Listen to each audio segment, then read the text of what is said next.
August 15th, 1945. Emperor's voice crackles through static.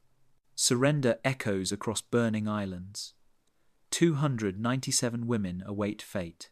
The radio transmission cut through the humid morning air of Saipan like a blade through silk.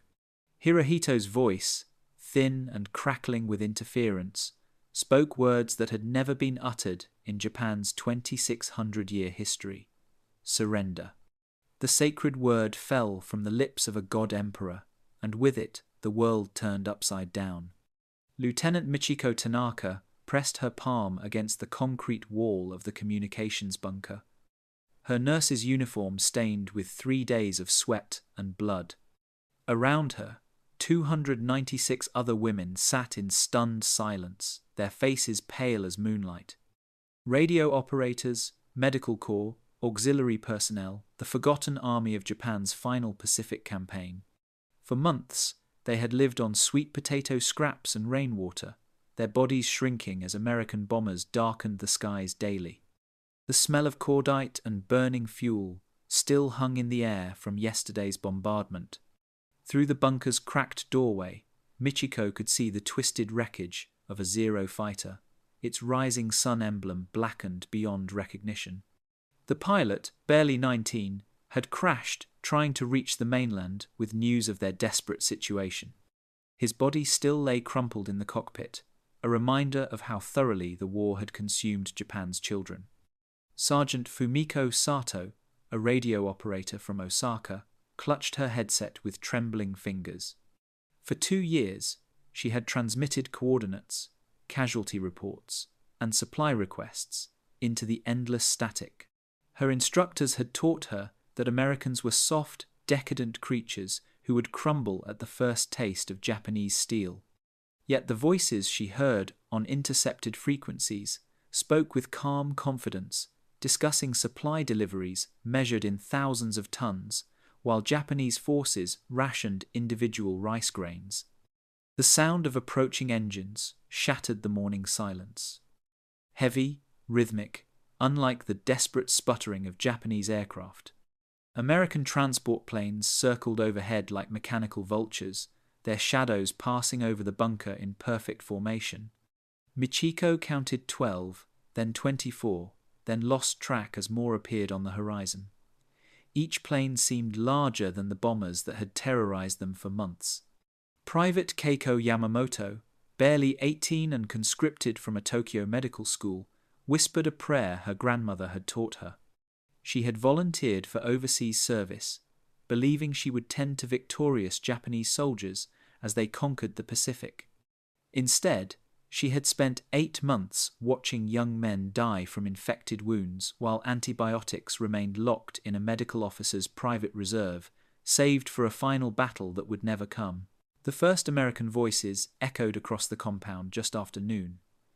Deep, unfamiliar syllables carried on the wind, accompanied by the mechanical growl of tracked vehicles. Through gaps in the bunker wall, the women glimpsed their first enemy soldiers, tall men in clean uniforms, their equipment gleaming with abundance. One soldier carried a rifle that looked untouched by rust, while Japanese weapons had been repaired so many times they barely functioned. Fear tasted metallic in Michiko's mouth. Every propaganda film, every training lecture, every whispered story had prepared them for this moment. American soldiers were savages who tortured prisoners, violated women, and showed no mercy to the defeated. The military code was clear: death before dishonor. Several women touched the small cyanide capsules hidden in their uniforms, final gifts from commanders who preferred dead heroes to living witnesses. Yet when the Americans entered the bunker, they came not with bayonets drawn but with medical bags and translators. A young corpsman, his sleeves rolled up despite regulations, knelt beside a wounded Japanese soldier and began cleaning infected shrapnel wounds with supplies that seemed impossibly abundant. Gauze, antiseptic, morphine materials the Japanese medical corps hadn't seen in months. The contradictions struck like physical blows. These were supposed to be the barbarians of American propaganda. The corpsman worked with gentle efficiency, his movements practiced and careful. When he noticed the women watching, he looked up and nodded politely, as if encountering enemy personnel was routine. As evening shadows lengthened across the compound, the women found themselves herded not toward execution walls, but toward a makeshift processing center. American officers consulted clipboards and spoke in measured tones about transportation, medical examinations, and camp assignments.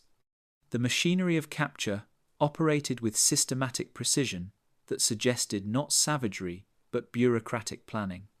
Michiko felt the first crack in her certainty as an American soldier offered her water from his canteen.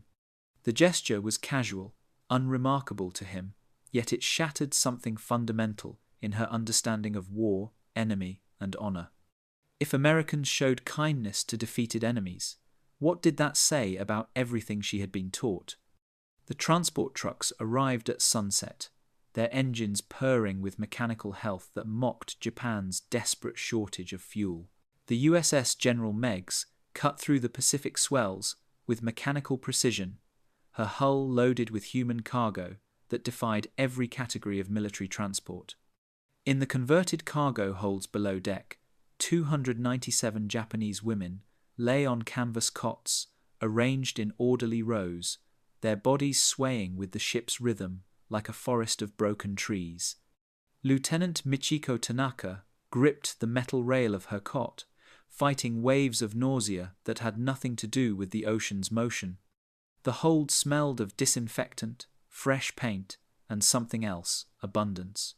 Clean linens, soap, the lingering scent of real coffee from the galley above. For 3 years, she had forgotten such smells existed. Sergeant Fumiko Sato lay on the adjacent cot, her radio operator's trained ear cataloguing the ship's sounds. The engines hummed with steady power, unlike the stuttering, fuel-starved motors of Japanese vessels. Ventilation fans circulated air continuously. Generator turbines powered electric lights that burned without dimming. The mechanical symphony spoke of resources spent freely, without the desperate conservation that had defined Japan's war effort. The first meal arrived at 0800 hours. American sailors descended into the hold, carrying metal trays loaded with portions that seemed obscene to eyes accustomed to starvation. White bread, thick slices that could feed a Japanese family for days, canned peaches swimming in syrup, real butter, yellow and rich, coffee that steamed black and aromatic in ceramic cups. Private Keiko Yamamoto stared at her tray in disbelief. The bread alone contained more flour than her medical unit had seen in 2 months. She touched the butter with her finger, then licked it tentatively. The taste exploded across her tongue. Cream, salt, richness beyond imagination. Around her, other women wept silently as they ate, overwhelmed by flavors their bodies had forgotten. The American medics made their rounds twice daily. Chief Petty Officer James Murphy, a weathered man from Boston, moved between the cots with casual efficiency.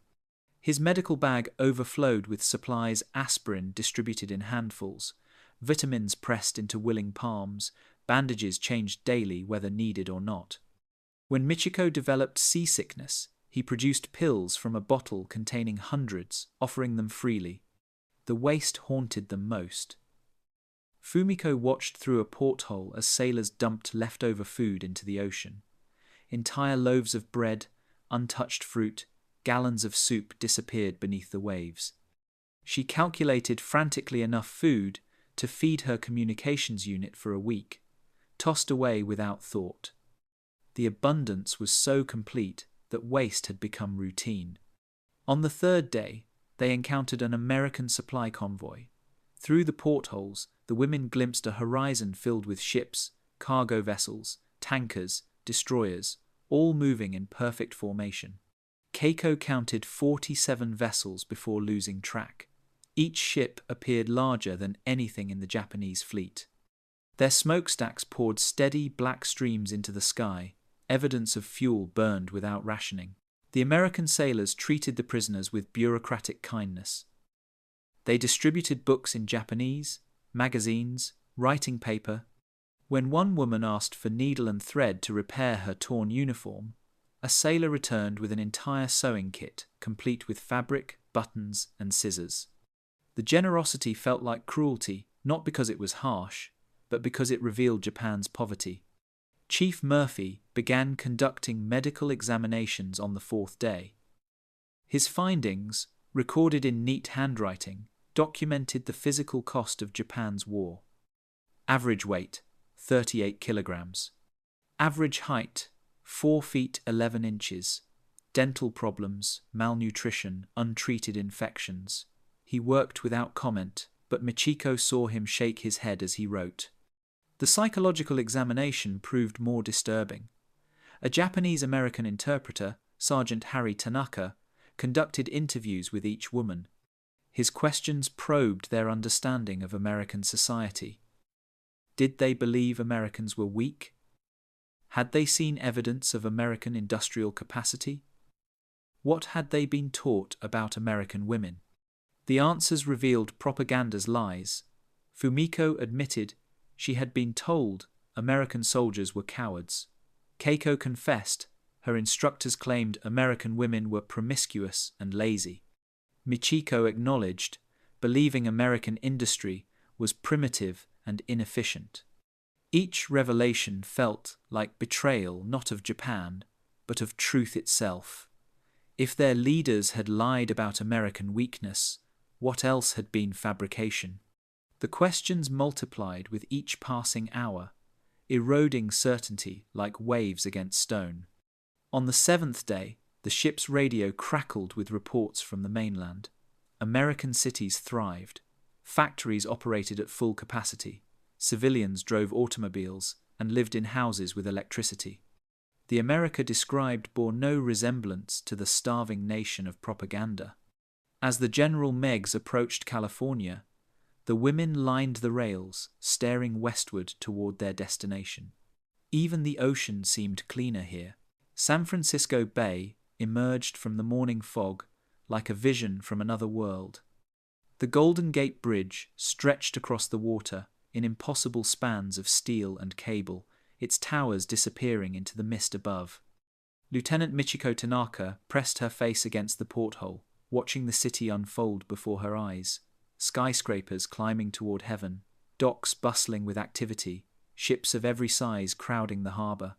The scale overwhelmed her senses. Buildings rose 20, 30, 40 stories into the sky, their windows gleaming in the morning Sunday.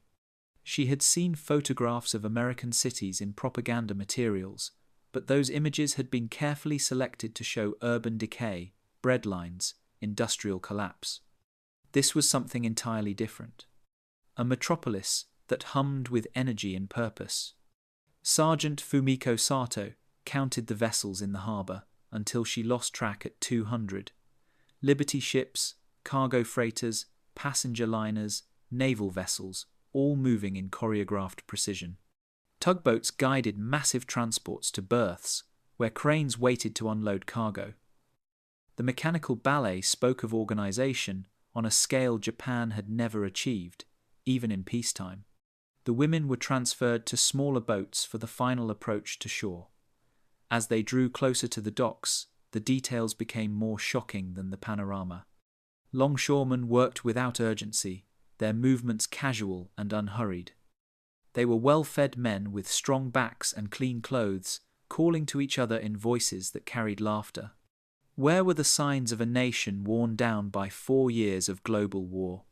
Private Keiko Yamamoto watched trucks roll past the docks in endless streams. Ford, Chevrolet, Dodge names she had heard in propaganda lectures about American industrial weakness. Yet these vehicles appeared new, their paint gleaming, their engines running smoothly. One truck carried fresh produce, oranges, apples, vegetables, in quantities that would feed her entire medical unit for weeks. The driver tossed an apple core out his window without thought. The processing station occupied an entire warehouse on Pier 37. American officials moved between rows of desks with the efficiency of a well-oiled machine. Forms were filled out in triplicate, photographs taken, medical cards stamped and filed. The bureaucracy functioned with smooth precision that made Japanese military administration look primitive by comparison. Captain Margaret Collins of the Red Cross greeted the women with professional kindness that felt more unsettling than hostility would have. She spoke through an interpreter, explaining procedures for temporary housing, medical care, and correspondence with families. Her uniform was clean and pressed, her shoes polished, her hair neatly arranged. Even American women in auxiliary services looked healthier than Japanese military officers. The medical examination continued aboard the transport ship. Army doctors recorded weights, heights, blood pressure, dental condition. Their equipment gleamed with newness: stethoscopes, scales, dental mirrors, all appearing recently manufactured. Dr.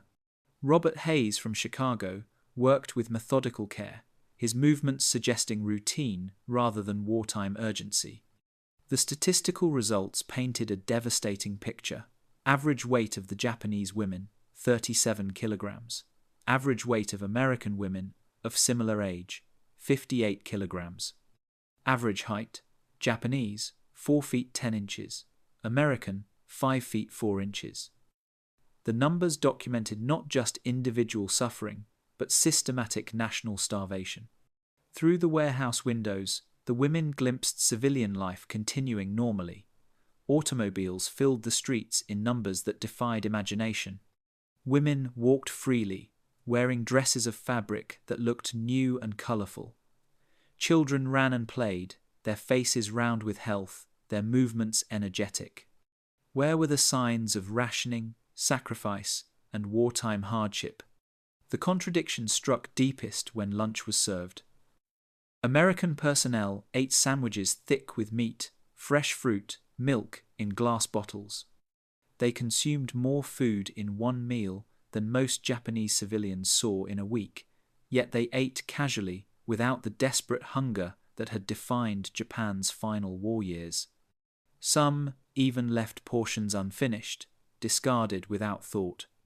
As afternoon turned to evening, the women were loaded onto a train for transport inland.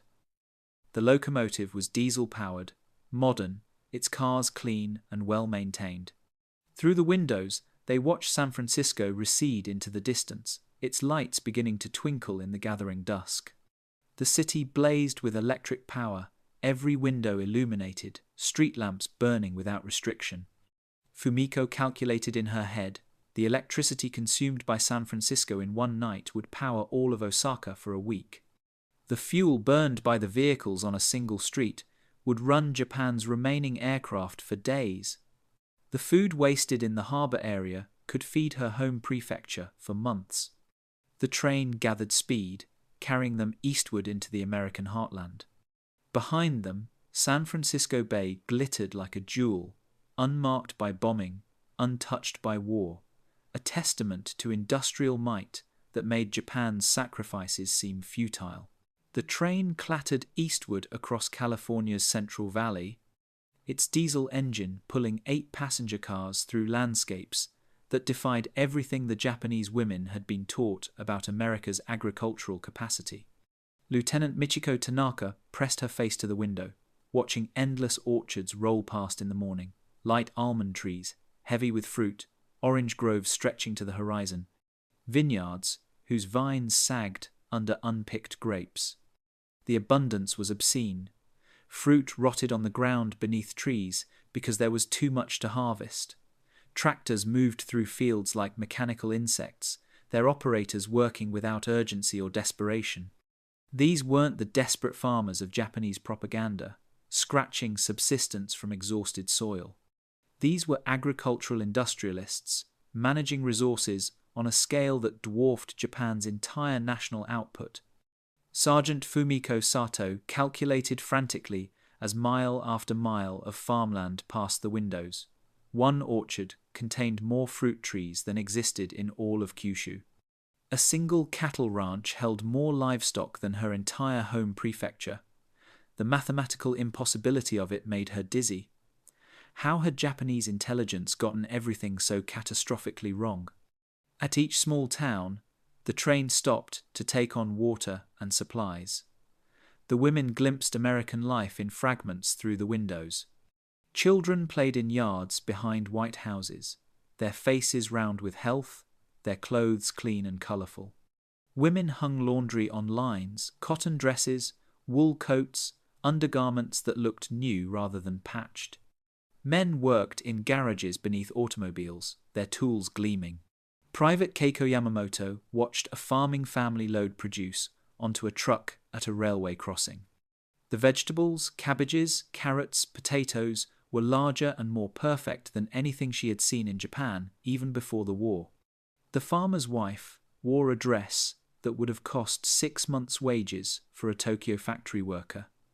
Their children ate apples while playing, taking bites, and throwing the cores away without finishing them. The waste haunted every mile. At one stop, railroad workers dumped surplus supplies rather than storing them. Canned goods, bread loaves, sacks of flour disappeared into garbage bins. An American soldier explained through the interpreter that storage was more expensive than disposal. The explanation made no sense to minds trained by scarcity.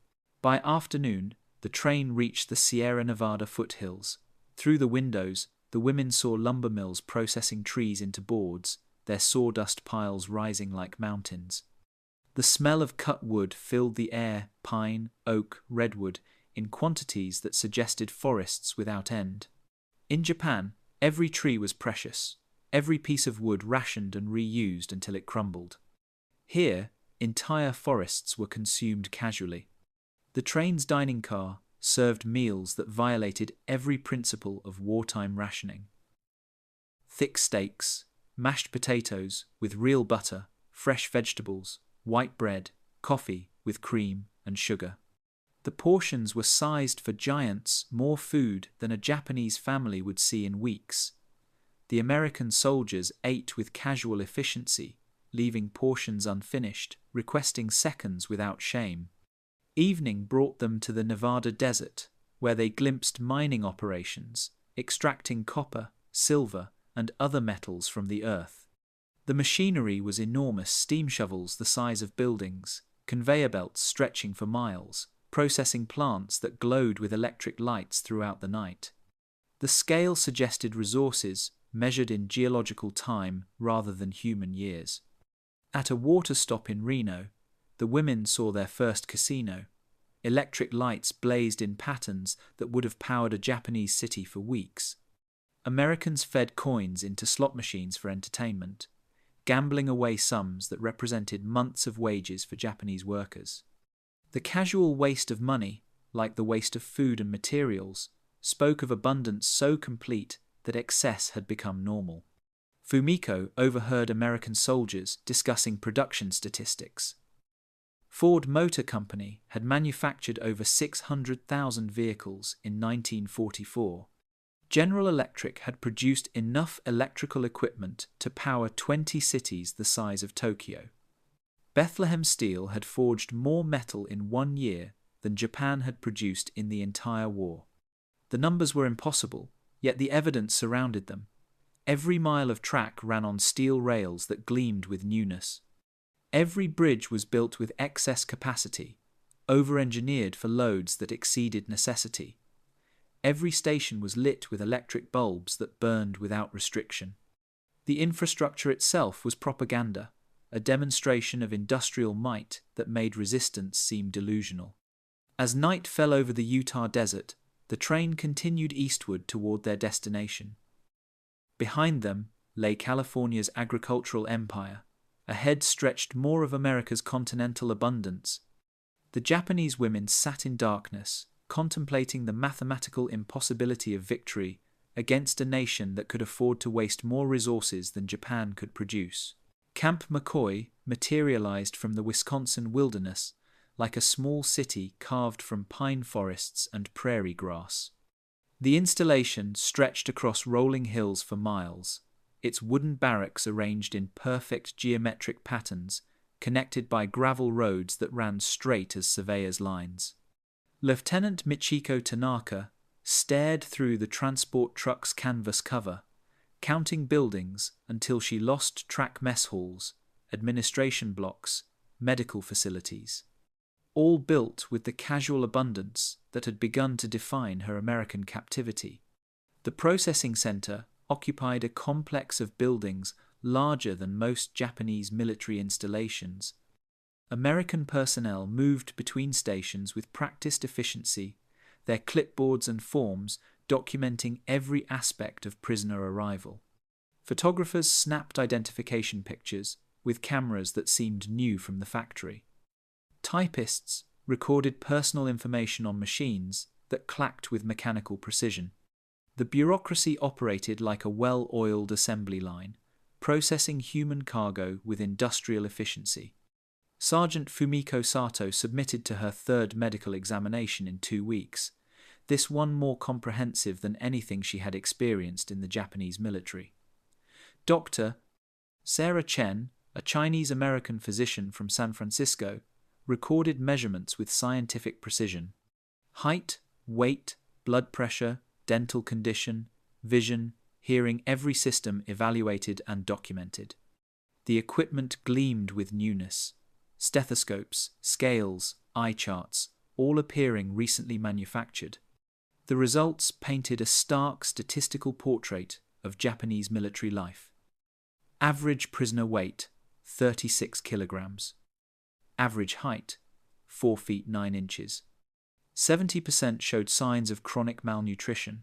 85% had untreated dental problems. 90% exhibited vitamin deficiencies that had stunted their physical development. Dr. Chen worked without comment, but her expression revealed professional dismay at conditions that spoke of systematic starvation. The barracks assignment process demonstrated American organizational capabilities on a scale the women had never witnessed.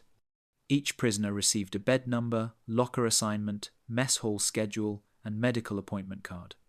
The paperwork was printed rather than handwritten, suggesting printing presses dedicated to prisoner administration.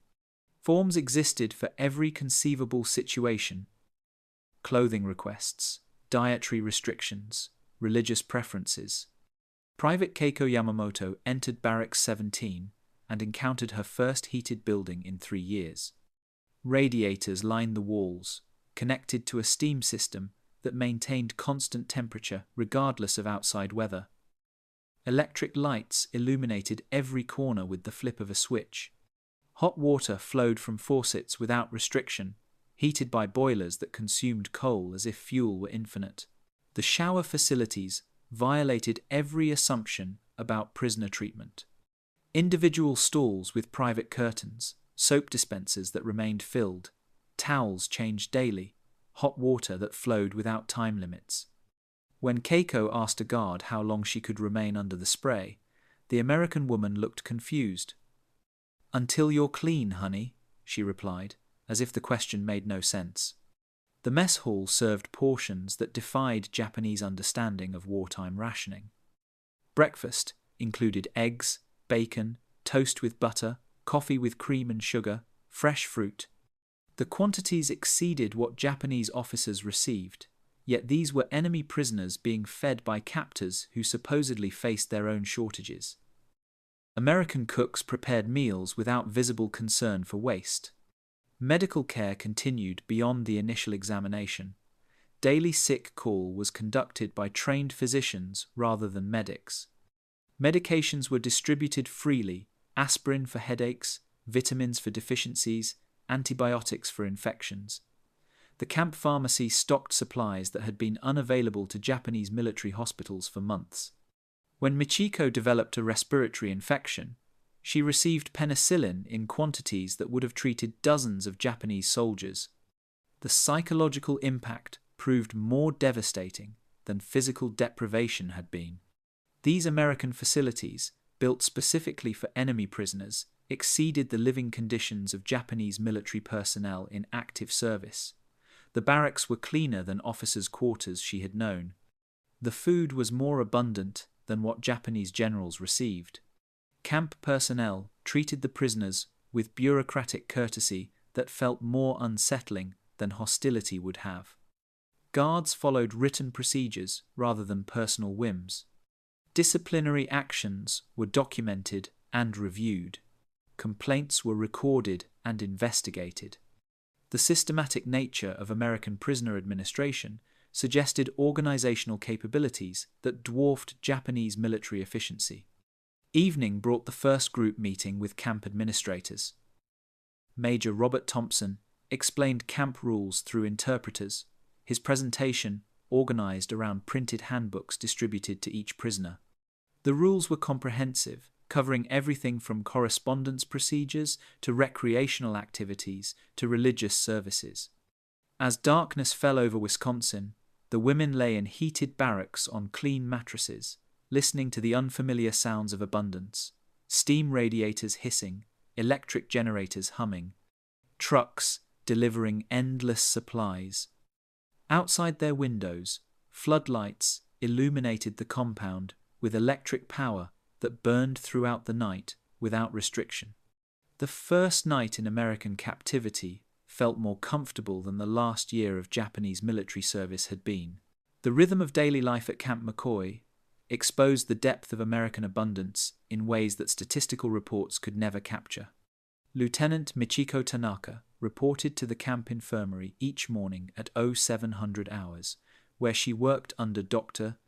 Margaret Collins, a Red Cross physician from Boston, whose medical bag contained more supplies than the entire Japanese field hospital she had served. Each morning brought fresh deliveries of medical equipment that would have been treasured in Japan. Gauze bandages arrived in cases of hundreds, used once and discarded. Antiseptic came in gallon bottles, poured freely over minor cuts. Aspirin was distributed in handfuls rather than individual tablets. When Michiko expressed amazement at the waste, Dr. Collins looked genuinely confused. "It's cheaper to use new supplies than to sterilize used ones," she explained. Sergeant Fumiko Sato was assigned to kitchen duty, where she encountered American food logistics on an industrial scale. The camp's main storage facility contained provisions that could have fed a Japanese division for months. Flour sacks stood stacked to the ceiling like white mountains. Canned goods filled entire warehouses: peaches, corn, beans, meat, all bearing labels that spoke of factories operating at full capacity despite 4 years of global war. The kitchen staff worked with casual efficiency that defied every principle of wartime conservation. Cooks cracked dozens of eggs for breakfast preparation, their movements suggesting abundance without limit. Milk arrived in trucks that delivered hundreds of gallons daily. Butter came in industrial containers, spread thick on bread without concern for rationing. When Fumiko watched a cook discard an entire pot of soup because it had cooled, she broke down weeping. Private Keiko Yamamoto found herself working in the camp laundry, where she discovered American logistics extending to the most mundane details of prisoner care. Washing machines operated continuously, powered by electricity that flowed without interruption. Soap came in industrial quantities, distributed without measurement or restriction. Clean clothing was issued: weekly uniforms, undergarments, socks, all manufactured specifically for prisoner use. The most disturbing revelation came through contact with American civilian workers who serviced the camp. Truck drivers delivered supplies with casual regularity, their vehicles well maintained and fuel efficient. Electricians maintained power systems with tools that gleamed with newness. Carpenters repaired buildings with lumber that seemed unlimited. These men were not military personnel, yet they appeared healthier and better equipped than Japanese officers. Camp guards rotated on regular schedules that suggested manpower abundance. They carried weapons that looked freshly manufactured, wore uniforms that fit properly, and maintained equipment with mechanical precision. Their casual strength became evident during routine tasks, lifting supply crates that would require multiple Japanese soldiers, working with energy levels that spoke of adequate nutrition and rest. The psychological impact deepened when Red Cross volunteers began visiting the camp. American women arrived weekly, bringing books, magazines, and writing materials. They were well-dressed, healthy, and spoke with confidence that suggested education and leisure time unknown to Japanese women during wartime. Their casual kindness felt more devastating than cruelty would have. They treated enemy prisoners with consideration that exceeded what Japanese civilians received from their own government. Medical examinations continued weekly, documenting the prisoners' gradual physical improvement under American care. Weight began increasing as chronic malnutrition was addressed. Dental problems received treatment with equipment and materials unavailable in Japan. Vitamin deficiencies were corrected with supplements distributed freely from camp pharmacies. The camp's recreational facilities violated every assumption about prisoner treatment during wartime. A library contained books in Japanese, ordered specifically for prisoner education. Athletic equipment was available for exercise and games. Musical instruments were provided for entertainment. The existence of such amenities for enemy personnel suggested resources so abundant that prisoner welfare had become a bureaucratic consideration. Evening brought the most psychologically damaging revelations. American personnel off-duty gathered in recreation halls, playing card games for stakes that represented weeks of Japanese wages. They consumed beer and cigarettes with casual abundance, discussing weekend plans that included automobile trips and restaurant meals. Their conversations revealed civilian lives continuing normally, unmarked by rationing or wartime hardship. The camp newspaper, printed weekly for prisoner information, contained reports from American cities where factories operated at full capacity, where civilians purchased automobiles and appliances, where shortages were temporary inconveniences rather than permanent conditions. The contrast with Japanese civilian life was so extreme that some prisoners refused to believe the reports. As autumn settled over Wisconsin, the women began to understand that their comfortable captivity represented not American generosity, but American capacity. The camp's abundance was routine rather than exceptional, a demonstration of industrial might so complete that caring for enemy prisoners had become another logistical challenge, solved with systematic efficiency. Each night brought the same realization. They were witnessing the power that had made Japanese victory impossible from the war's beginning. The first letters home were authorized in October, 6 weeks after the women's arrival at Camp McCoy. The announcement created a mixture of relief and terror among the prisoners' relief at the prospect of contacting family, terror at the impossibility of describing their experiences without appearing to have been corrupted by enemy propaganda. Lieutenant Michiko Tanaka sat in the camp library for hours, staring at blank sheets of paper provided by American authorities. The stationery itself was better quality than what Japanese military officers used, thick, white, properly sized, with envelopes that sealed cleanly. She began writing to her younger sister in Nagasaki, then stopped, crumpled the paper, and started again. Every sentence seemed to betray either her family or her conscience. The censorship process was explained by Captain Robert Hayes, the camp's intelligence officer, through Japanese-American interpreters. Letters would be read by American personnel to ensure they contained no military information, no escape plans, no coded messages. But the censors seemed less concerned with security breaches than with preventing despair. Letters describing American abundance would be blocked because they might discourage Japanese resistance. Sergeant Fumiko Sato attempted to describe her daily routine without revealing the extent of American wealth.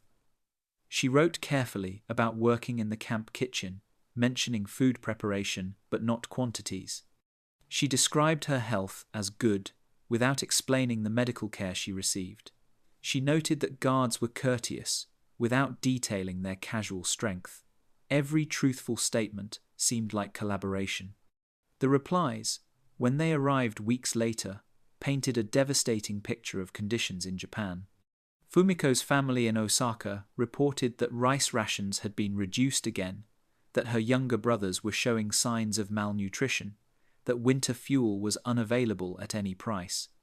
Her mother's letter mentioned eating grass soup and sweet potato leaves, foraging for acorns, burning furniture for warmth. Private Keiko Yamamoto received news that her medical school in Tokyo had been destroyed by bombing, that her classmates were scattered or dead, that her professors had been conscripted for military service despite their age. Her father wrote that medical supplies were non-existent, that doctors were performing surgery without anesthesia, that hospitals lacked basic medications. She thought of the camp infirmary, where aspirin was distributed freely. The psychological burden of knowledge became unbearable. The women possessed information that could potentially save Japanese lives, evidence that resistance was futile, that negotiated surrender might preserve what remained of their nation's population.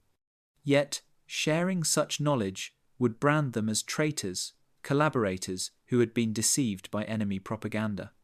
Letters from home revealed the extent of Japanese government deception about the war's progress. Families wrote of victory celebrations for battles the women knew had been devastating defeats. Official newspapers reported American industrial collapse, while the prisoners witnessed endless streams of supply trucks. Radio broadcasts described enemy starvation, while camp kitchens discarded enough food daily to feed entire villages. The most heartbreaking letters came from children. Keiko's 10-year-old nephew wrote about pretending to be a brave soldier while hiding in bomb shelters, about practicing with bamboo spears to fight American invaders, about saving his rice to share with older siblings. His childish handwriting described games of war, while she witnessed the industrial reality that made such games meaningless. Some women began including subtle warnings in their correspondence, coded messages that might penetrate Japanese censorship. Michiko wrote that she was learning about American medical techniques that could benefit Japanese patients after the war. Fumiko mentioned that American agricultural methods might help address Japan's food shortages. These careful phrases were attempts to plant seeds of realism. The camp's male officer, Lieutenant Sarah Walsh, reviewed outgoing letters with professional sympathy. She understood the impossible position of prisoners trying to communicate with families while avoiding charges of collaboration. Sometimes, she approved letters that might have been blocked by stricter censors, recognizing that human connection was more important than perfect security. By December, the correspondence process had evolved into a form of psychological warfare, not between captors and prisoners, but between truth and loyalty, between love for family and love for country. The women found themselves becoming unwilling ambassadors of uncomfortable reality, carrying knowledge that could save lives but destroy reputations. Each letter home required choosing between honesty and survival, between warning loved ones and protecting themselves from accusations of treason. The burden of witness had become heavier than the burden of captivity, transforming imprisoned enemies into reluctant prophets of a truth too dangerous to speak. The snow began falling outside the heated barracks as Wisconsin winter approached, covering the camp in white silence while the women struggled with the weight of unwanted wisdom. December brought the first real snow to Camp McCoy, transforming the Wisconsin landscape into a crystalline wasteland that reminded the Japanese women of home until they felt the warmth of heated barracks and witnessed American winter abundance. The camp's steam heating system operated continuously, consuming coal with the casual indifference that had begun to define their captivity. In Japan, such fuel consumption would have been criminal waste. The Christmas season introduced concepts of American civilian life that shattered remaining illusions about wartime sacrifice. Decorations appeared throughout the camp, electric lights strung along buildings, wreaths hung on doors, Christmas trees erected in mess halls. The electricity required for these displays would have powered entire Japanese towns, yet Americans used it for prisoner morale during their most important religious holiday. Lieutenant Michiko Tanaka received her first Christmas gift from captors, a package containing soap, chocolate, cigarettes, and wool socks. The chocolate was real Swiss import, not the substitute confections that Japanese civilians had forgotten existed. The soap was milled and perfumed, luxury items that spoke of consumer industries operating normally despite global war. She held the gifts with trembling hands, remembering Christmas mornings in Nagasaki when her family had celebrated with handmade presents. The breaking point came during a camp education lecture delivered by Colonel James Morrison, the base intelligence officer. Speaking through interpreters, he presented American wartime production statistics with the casual precision of a mathematics instructor. The numbers landed like artillery shells among the assembled prisoners, each figure demolishing another pillar of Japanese war propaganda. Aircraft production: 96,000 planes manufactured in 1944 alone. Ship construction: 2,000 vessels launched from American shipyards in the same period. Steel production: 80 million tons annually. Tank manufacturing: 17,000 armored vehicles completed monthly. The statistics were delivered without boasting, as simple statements of industrial fact. Sergeant Fumiko Sato calculated frantically in her notebook as the lecture continued. Japan's total aircraft production for the entire war equaled barely 1/3 of America's single-year output. Japanese shipbuilding, at its peak, could not match American monthly production. The industrial gap wasn't merely wide, it was mathematically infinite, representing resources that transcended human comprehension. The psychological collapse was immediate and visible. Several women began weeping openly as the implications became clear. Others sat in stunned silence, their faces expressing the blank shock of people whose fundamental understanding of reality had been obliterated. A few attempted denial, whispering that the numbers were lies designed to break their morale. Private Keiko Yamamoto stood up during the question period, her voice shaking with emotion. Through the interpreter, she asked how Japanese leaders could have known these statistics and still ordered their nation to fight. Colonel Morrison's response was delivered with clinical precision. American industrial capacity had been documented in pre-war publications available to any government with competent intelligence services. The revelation struck like physical violence. Japanese military leaders had possessed accurate information about American strength and had chosen to wage war anyway.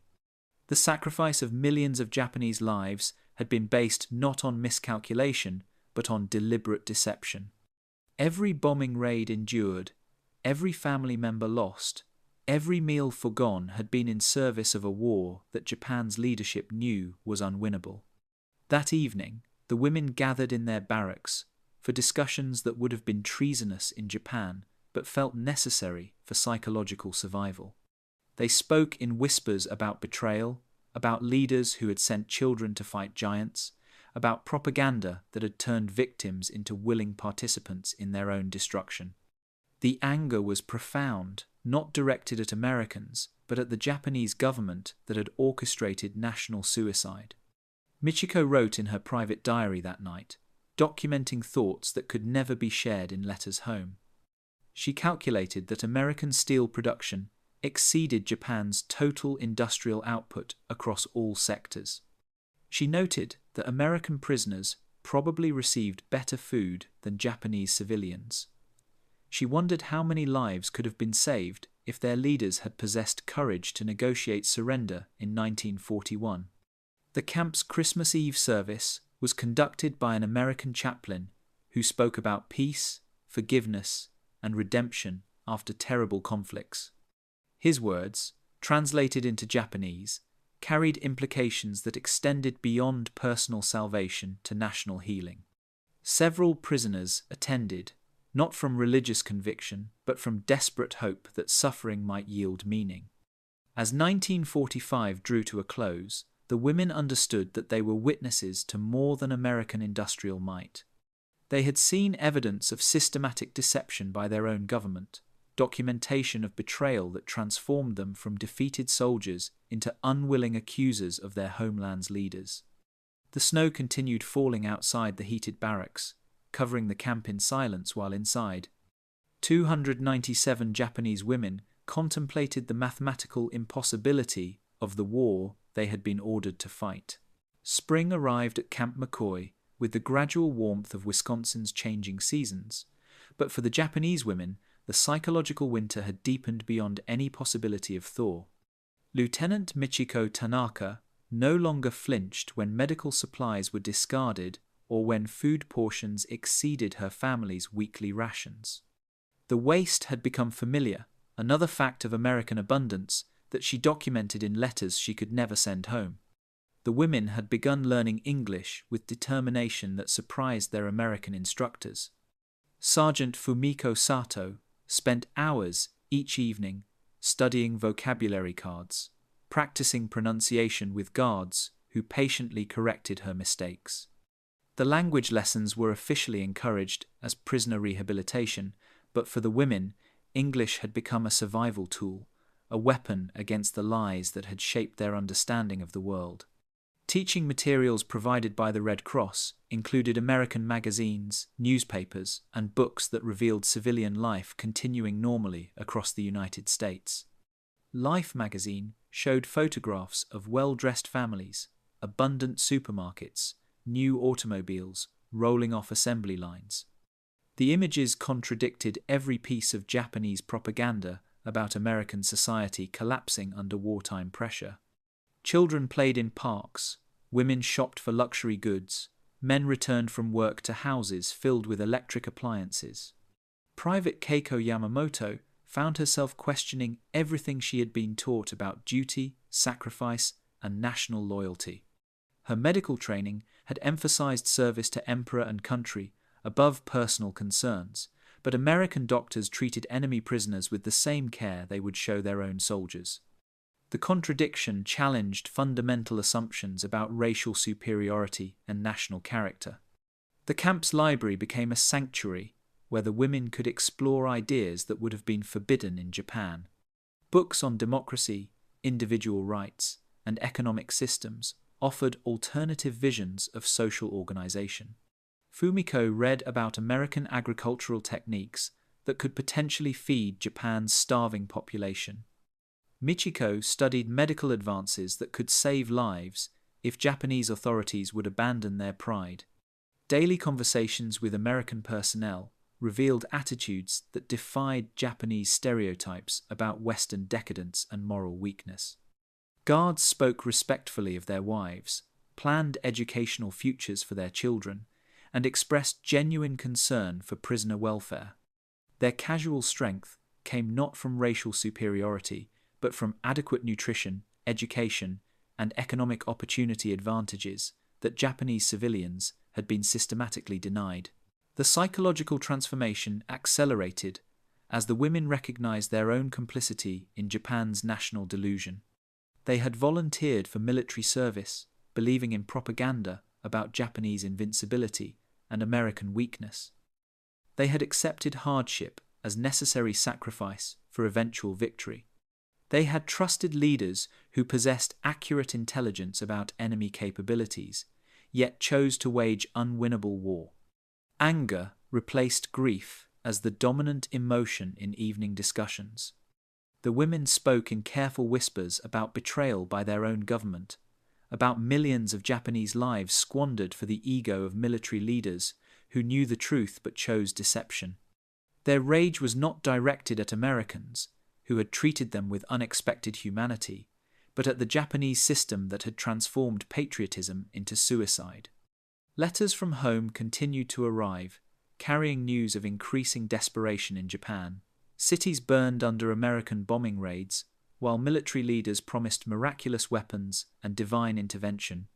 Civilians starved, while officials hoarded supplies for continued resistance. Children died from malnutrition, while propaganda insisted that sacrifice would bring eventual victory. Each letter confirmed the widening gap between reality and official lies. Some women began discussing the possibility of remaining in America after the war, seeking asylum or immigration opportunities, rather than returning to a homeland that had betrayed their trust. The conversations were tentative, whispered in darkness, but they represented a fundamental break with everything they had believed about loyalty and belonging. The camp's educational programs expanded to include vocational training, preparing prisoners for eventual reintegration into society.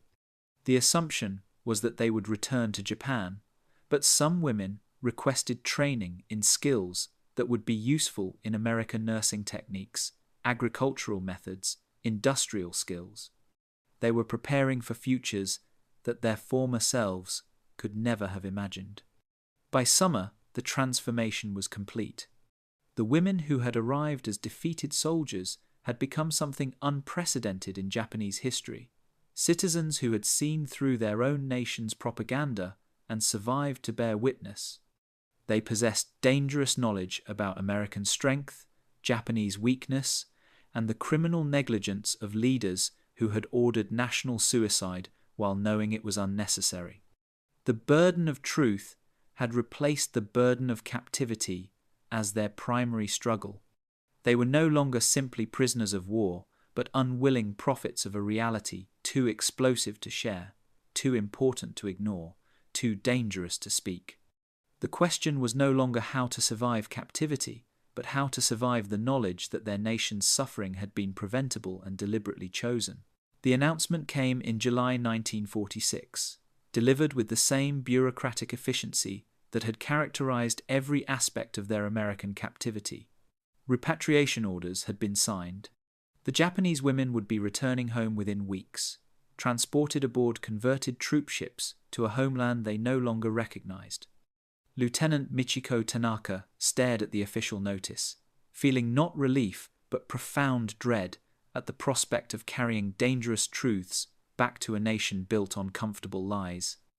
The final weeks at Camp McCoy were spent in preparation for a journey that felt more like exile than homecoming. The women packed their few possessions, clothes provided by American authorities, books acquired from the camp library, notebooks filled with English vocabulary and observations they could never safely share. Each item represented knowledge that could be interpreted as collaboration. Sergeant Fumiko Sato struggled with the decision of what to take home and what to leave behind. Her English textbooks could be seen as proof of disloyalty. Her diary, filled with calculations about American industrial capacity, could be grounds for treason charges. Yet, destroying these materials felt like betraying the truth she had witnessed, abandoning testimony that might someday help prevent future national suicide. The Red Cross provided each prisoner with a final medical examination and a package of supplies for the journey home. Dr. Margaret Collins examined Michiko with professional thoroughness, documenting physical improvements achieved during captivity. Weight had increased from 36 to 42 kilograms. Dental problems had been treated. Vitamin deficiencies had been corrected. The statistics recorded American humanity toward enemies who had been taught to expect torture. Private Keiko Yamamoto faced the most difficult decision of all.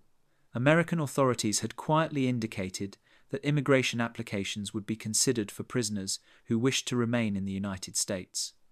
The offer was unofficial, whispered through channels that maintained plausible deniability, but it represented an opportunity to escape the burden of unwanted knowledge. She could build a new life in the country that had shown her unexpected kindness. The temptation was overwhelming. America offered freedom from propaganda, adequate nutrition, medical care, educational opportunities, and honest government. Japan promised starvation, destruction, and the constant threat of punishment for possessing inconvenient truths.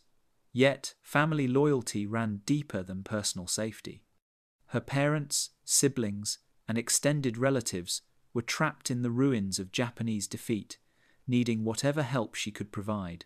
The final evening at Camp McCoy was spent in quiet conversations among women who had become sisters through shared revelation. They discussed the impossibility of their situation, how to return to Japan without appearing corrupted by enemy contact, how to help their families without revealing American abundance, how to remain loyal to loved ones while acknowledging their government's criminal betrayal. Some planned to speak carefully about American medical techniques that could save Japanese lives. Others intended to share agricultural methods that could address food shortages. A few considered revealing the truth about American industrial capacity, hoping to prevent future conflicts by demonstrating the mathematical impossibility of victory. All understood the personal risks involved. The train journey to San Francisco felt like a reversal of their original cross-country passage, but the landscapes that had once amazed them now felt familiar. American abundance no longer shocked, but simply existed as baseline reality.